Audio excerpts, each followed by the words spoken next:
Welcome back to the channel, and today we are in Europe.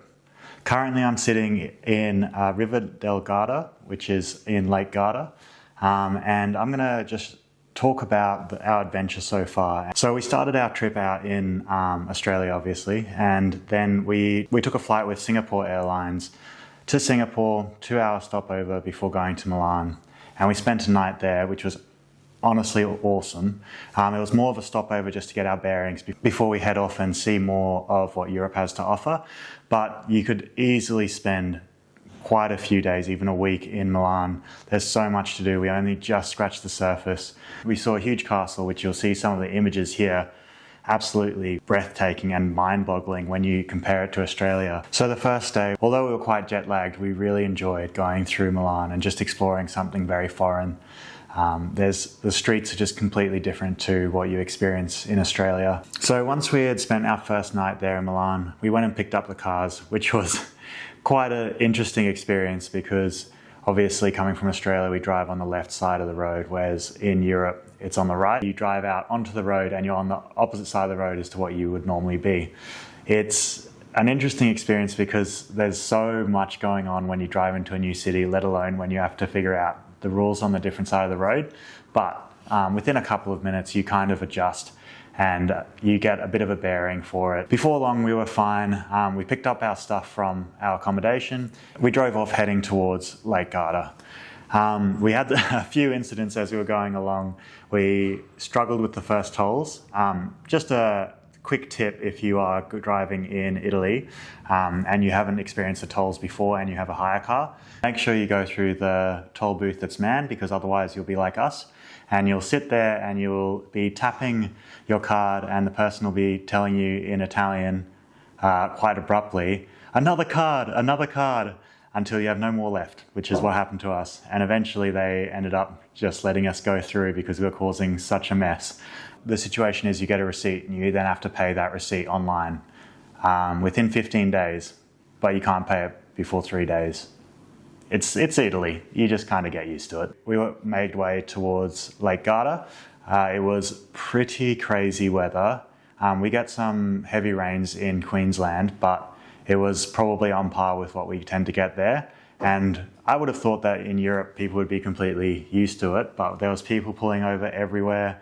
We could almost not see the car in front of us, which was pretty crazy because it wasn't even 10 meters away. And there's trucks and everything going on. But we managed to get through that. It was just kind of take your time and make sure that everything's safe. Then when we actually got to Lake Garda, it's a whole nother ball game again, because now suddenly the streets are very narrow. They're just not built for big vehicles. Luckily we have a tiny MG, so it wasn't a problem there. And from what you can see in the footage as well, the roads were actually getting flooded. So I don't think this is that normal, but maybe one of you can correct me if that's not the case. It was a bit hairy on the way through, lots of traffic, lots of cars, a few big vehicles. So it ends up being a bit of a trying to make sure that you can fit through the gaps, and you're going through tunnels and everything. So very focused driving for quite a long way. But we eventually ended up at River del Garda and it is stunning. So it's well worth getting there, even with all the challenges that we had. And just today, we went for a short drive because this is now day 5, and we just went out and drove the roads when they were a lot more quiet early in the morning, and there was almost no traffic, and it's a lot more enjoyable. You can actually look at the view and you don't have to worry as much about the traffic coming from one direction and then the rain and everything else as well. But would highly recommend coming out here if you get the chance. After we arrived in River del Garda, we kind of took it a little bit easy that night, and then we explored the town. Here are some of the photos. As you can see, it's very picturesque. I feel like it's what I imagine an Italian lakeside town to be. And it's got so much charisma and there's so much history in every corner. It is absolutely awesome. Then what we did on the following day is we went out and for a drive around some of the other towns around the lake. So we went to Sirmione, which is a lakeside town, it has a castle. So see some of the photos of that here, which again, it feels otherworldly when you come from Australia and that these things don't really exist. and it looks spectacular. But obviously, it's not quite shoulder season yet. It's still around peak season, so super busy. Not in an unpleasant way, but you're going to struggle to have no people there at any time of year. So I think there is also mayhem, which seems to be a recurring theme in Italy. When we were walking through this drawbridge to get onto the castle and the land that goes on past there, suddenly you're walking across, maybe 4 people across could fit, maybe 5 at a stretch. And then suddenly there's a car trying to come from the other way, and you can see it here. And this is just classic Italy, where you kind of just have to keep your wits about you because you don't know what's going to happen next. And yeah, apparently the high density tourist section is actually also a place where people can drive their cars in and then park, I assume, for the hotels or something like that, which is a little crazy because everything is happening all at once. But it is awesome to watch, and it's an awesome experience. And as you can imagine, I definitely did film it because I couldn't barely believe what I was seeing. Very enjoyable. And then as you just walk along from the castle, you continue and you've got the beaches, those classic European beaches, which are basically just rocks. And here are a few photos of that as well. And you're traveling down, you can see the lake all the way around, and as you're just walking, and it looks absolutely stunning.